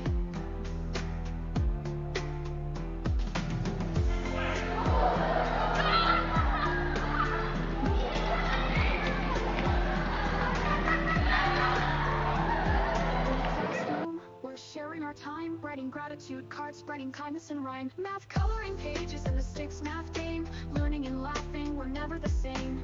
Thankful hearts for the moments we've shared. Every game, every laugh showed we cared. Different ages, but one team will be. Lancers forever in unity. Lancers unite, big hearts, small hands. Together we play, together we stand.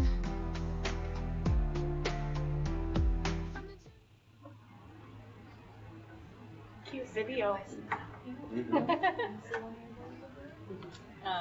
So the next up, we got the Lancer Way Day. We had the assembly on Thursday, And 5th grade teachers put that on this time around, and like Heather said, we got to go bowling.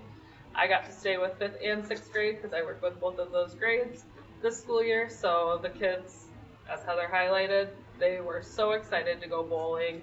Some kids were bowling the entire time. Some kids were standing in line to get concession food and drink for close to like an hour, and some kids were at the gaming Pac-Man machines. But they were all very respectful. It's really cool to go out into the community with them because they do such a nice job. And the next slide is just some more pictures of, I think it's mainly 5th grade that they highlighted, but it was their first time doing bowling this year, so they were extra excited to do that. And I talked about this last time that we met as a school board meeting, and every week each grade level nominates 2 to 4 students that are showing Minnesota Nice, and they get to paint their hand and put it somewhere on the kind sign that's posted right by Heather's office, and they get to have their picture taken by that sign, so you can see that there's students accumulated with their pictures up above the kind sign. And this is where your 2 kiddos, Darcy, would have been going to Springbrook to get out into the community. They played bingo, they did trivia, and they made some meaningful connections with the people that are at Springbrook. So there's another video that the 8th grade team put together while at Springbrook. Trivia rounds and connect for every moment can we explore. Listening close, their stories flow, teaching us the ways to grow. Playing bingo, cards and more, laughter echoes through the floor. Building bridges heart to heart, together's where the magic starts. Through the games and the time we share, we learn to lead, we learn to care. Communities, the bond we hold, a story new but wisdom old. Play bingo, cards and more, laughter echoes through the floor. Building bridges heart to heart, together's where the magic starts. Through the games and the time we share, we learn to lead.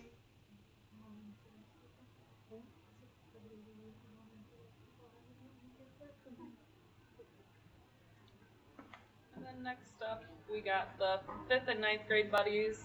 They are meeting up periodically throughout the school year. They did some activities in the gym during flex time, and I know the 5th and 9th grade students really enjoy that time together to create those relationships. And then with our FACS teacher, how do you say her new last name? Kinchi. Kinchi. Okay. The new type of food that they're making, they're on their Italian unit. They made some side dishes for Thanksgiving, making sugar cookies and different gingerbread competitions within that program, as well as the 7th grade working on their crocheting skills. And next up, this is fun because I'm actually involved in this murder mystery that Ms. Van Gura, our speech pathologist, does, and I think it's my 3rd or 4th year that she has had me involved in this murder mystery, and it helps students that she works with work on their communication skills. They get to come in and ask the staff. I think there's about 15 staff that are involved, but our PE teacher, Mr. Cole, was murdered, and I'm one of the primary suspects this year. So the students are asking me why I brought punch and if I put a chemical in it to then kill Mr. Cole. So the kids love it.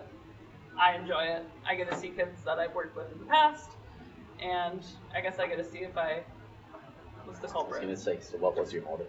Yeah. That's We were also- in a huge argument apparently in her story. Okay. So, and I brought the tainted punch. All I did was post.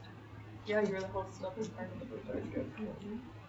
And then last but not least, this is Danita Hazel. She was recognized for a top-notch teacher, and she is the PBIS lead at the high school. She does a lot of work behind the scenes, and makes meaningful relationships with students that she works with, and she was showcased, and she deserves it. In this That's case, all I anyone have. from News 8000 is watching, we're disappointed there's no car. Because there used to be a car. Yeah. Do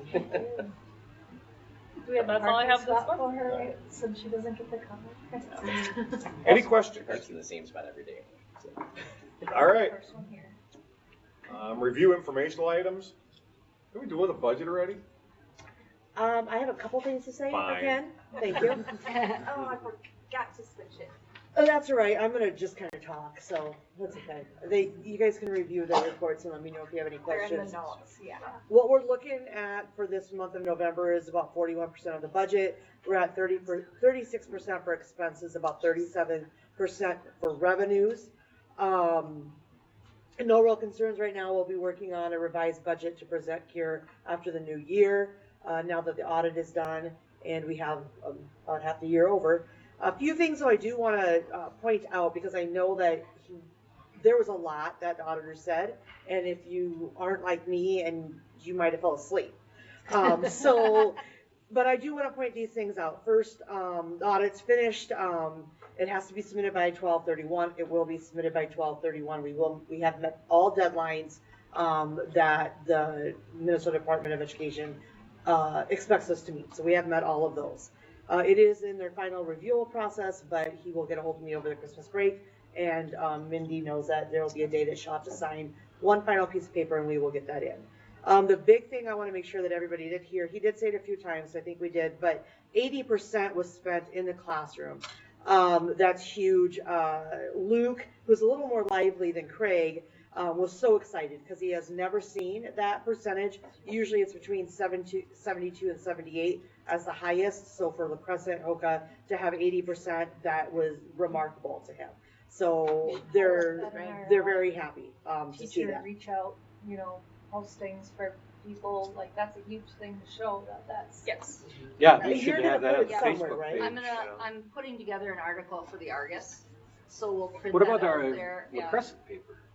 What's that called? Houston County? Houston County Shopper. They don't accept articles. They don't? No. Oh. It's all ads and we're not. Welcome to 2024, my friend. Sorry. Okay. I know. Facebook's a good one. Okay. So that was great. He talked about that our revised budget for FY24, we were ending at a negative, total negative deficit spending $335,272. General fund was deficit spending $276,662. Per the audit, it was only, woohoo, $143,796. So due to the due diligence of the administrators, the teachers, all staff, the building and maintenance, everybody. Everyone working together. We did bring that deficit down. We worked hard, and it's fun to see this come to fruition as we're looking at this audit this year. Having said that, the FY24 unassigned went from the end of FY23 was a little over $1 million. We're down to 908,000. But remember, we were going to be down to 775,000, but we're only to 908. So that's a big deal. I mean, we want to keep growing on the unassigned because we want to make sure that we are very stable in our school district because everybody is, it's hard times right now for everybody. We did build up our operating capital by around 270,000 by just having a capital plan versus automatic budgeting. So in the past, before I was here, there was just dollars in the budget. You just spent them, no questions asked. They're in the budget, we're going to spend them. I said, no, we need to have a plan. And so due to that change alone, we built up our capital budget by 270,000, which is going to help us with the transition into the new phone service, new phone system we have to have, and the new servers. We'll have money to do that. And that in turn will save money moving forward. Correct. Because then we're not paying for rental on the phone pieces and everything else. We will just be paying for phone service and long distance and internet. And that is correct. And I do use this system in other schools that I do work for. And You wouldn't know a difference whether you're using this phone or another, so they're great. Yeah. The other thing, and he did mention this, we are now using correct coding. So we are using the full restricted dollars as much as possible. So there might have been things that were coded to the unassigned that should have been or could have been coded to restricted and they weren't. And now we are really working hard in payroll and accounts payable and the AR to make sure that all of us are using our restricted dollars fully so we can keep growing that unassigned dollars. Because of course we know the unassigned balance is what we look at. What can we give for increases for our staff, which, as he said, makes up the largest part of our budget. So we want to make sure we keep growing that. We are making sure that our budget is always going towards educating our students, which of course we said that 80%, and slimming any other areas that we have. And we are continuing to go forward with that that mindset in our office. So those are the big things. I just wanted to make sure that we talked about. Yeah. And I want to give a kudos out to Julie. One of the things that she brings to the table, like I said, she talked about the phone system and she uses this in other areas. And so she's got a great background and repertoire of how she's saved money in other areas. But one of the other pieces is because of the company she works for, I want to highlight the Cedra piece. So we had Cedra is basically how we code special ed and how we declare that and recoup those monies. I can very simply say it was kind of a mess. And Julie has an expert that works for the company and pulled it together, and in a very short order, we've got all of that lined up now, and we've capitalized on things. And yeah, so going through different business managers as you did before I came on. My Boom's been here 2 years, and I hope to be here a lot longer. But everybody has things different, and they don't see everything in 1 year. There's so much you can't see everything in a year. So I actually worked with this lady at a different school, and that school everything changed. It was a charter school, and her position was outsourced, so she didn't have a job. So I asked my boss, can we hire this person in our company? She is a Cedra guru. My boss hired her. First job, I said, I need her for La Crescent. I need her to straighten out La Crescent, Cedra, reconciliation with UFARs. She did. It was a huge job. Everybody in the office helped. And they knew that this person was going to be asking questions. Everybody in the office helped. And she's already started on our FY25 Cedra now, the reconciliation there, to make sure that we continue down the path. And so, yeah, it was huge. We've changed some coding to make sure that not only are we using it in the correct funds and the correct restricted dollars, but also in special education where we can get reimbursement. So, yeah.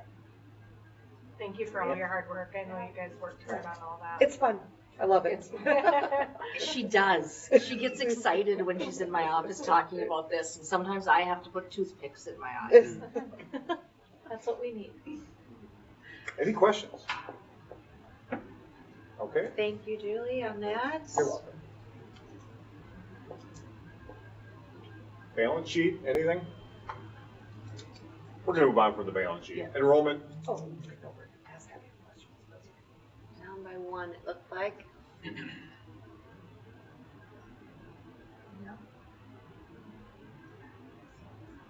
Okay. And student behavior.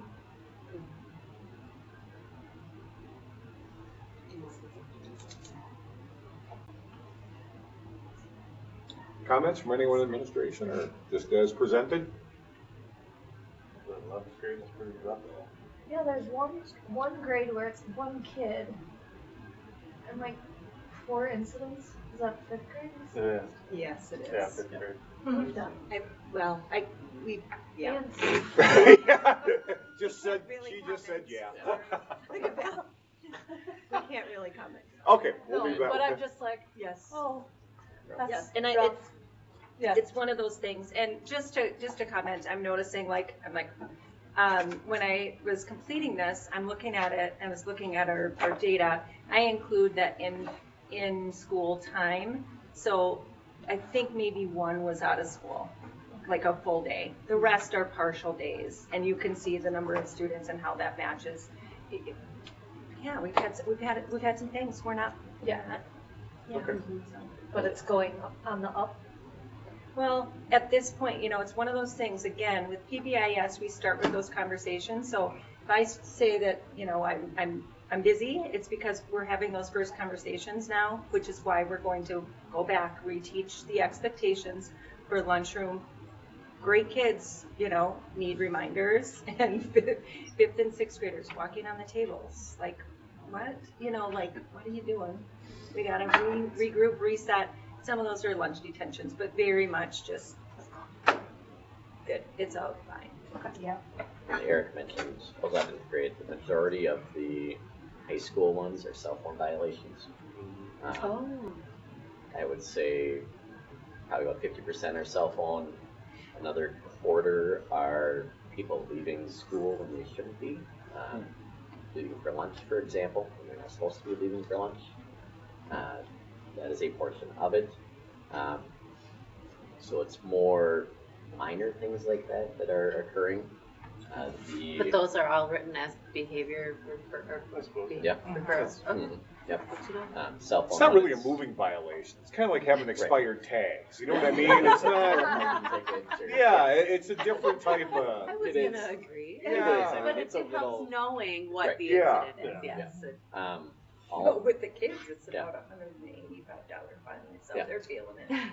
All 3 suspensions this month were inappropriate actions towards staff members by special education students. So, A lot of variables. Oh, thanks for explaining those. That's helpful. Nice to see that. It's a big uptrend. Mm-hmm. Last one we have is adverse childhood experiences, the ACEs.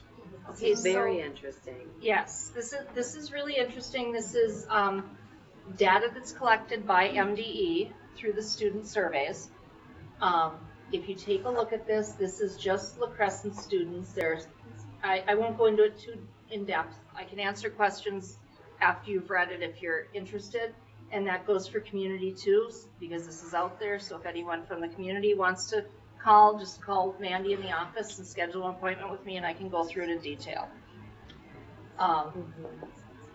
But this just looks at what are some of the things that kids are dealing with, and these are self-reported. And obviously the lines are skewed to what it is. I mean, that one line under mental health issues in the home looks like it's huge. It's 26.8%. Okay, so it's, the visual on that one confused, made me go, huh? At first, because you'd think if it was the full way across, it would be 100%, but no. You have to look at those numbers on the end. Cross comparisons. Well, if you look at the data for where we are statewide, we're really comparable. One part that we're higher in is having an adult at school that helps them with education options after school. We're significantly higher, so that was wonderful. But that goes to that goes to our staff and their commitment to our kids. I mean, it's outstanding. We should include this in the 80% comment. Yeah, I can do that. And we're not SOD. And we're what? And we're not SOD. Yes, we're not an SOD.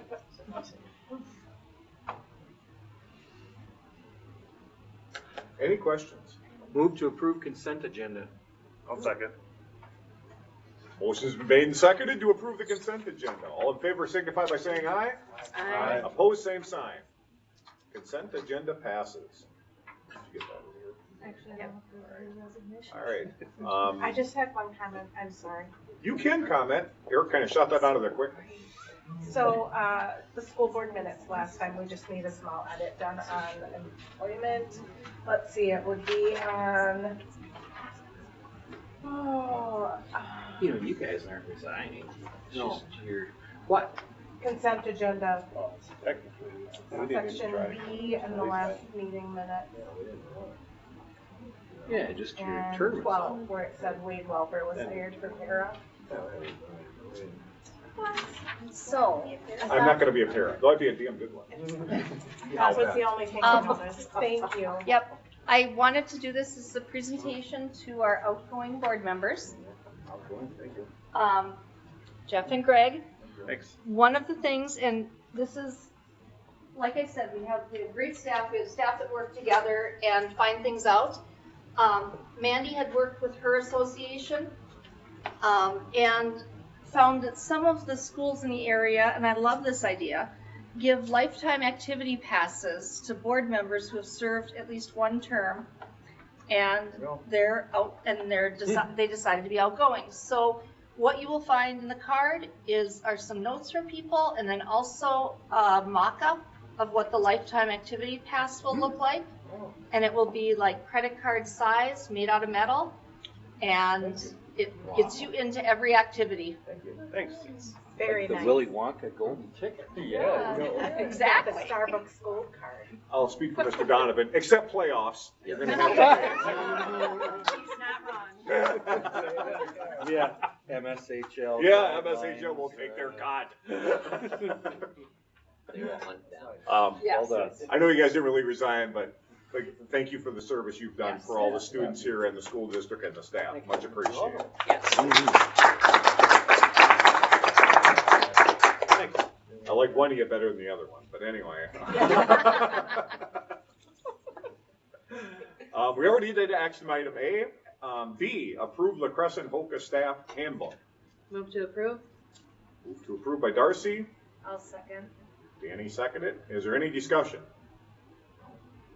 Okay. All those in favor of approving the Hoka La Crescent staff handbooks signify by saying aye. Aye. Opposed, same sign. Motion passes. Action item C, approve moving the January regular meeting to January 22nd because of MSBA. Move to approve.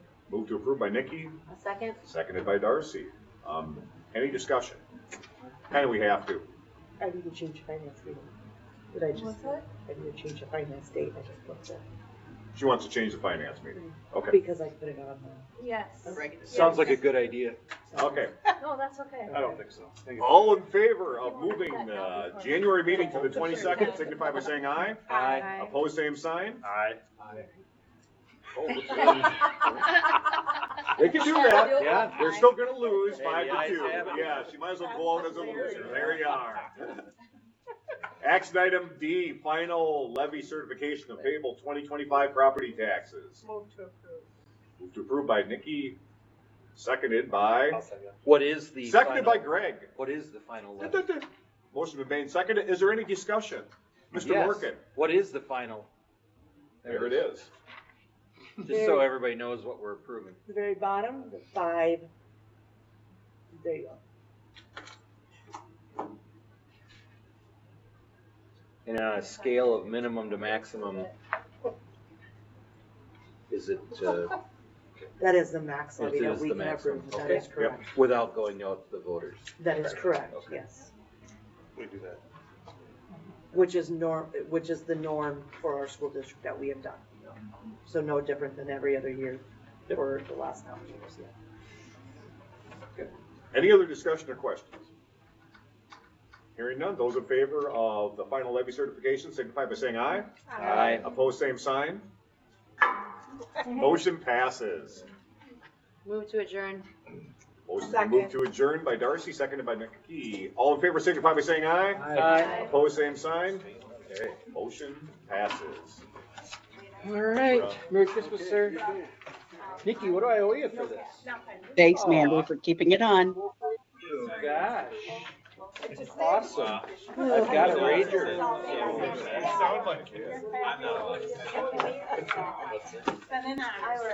Okay, so I don't. Started the board meeting with 150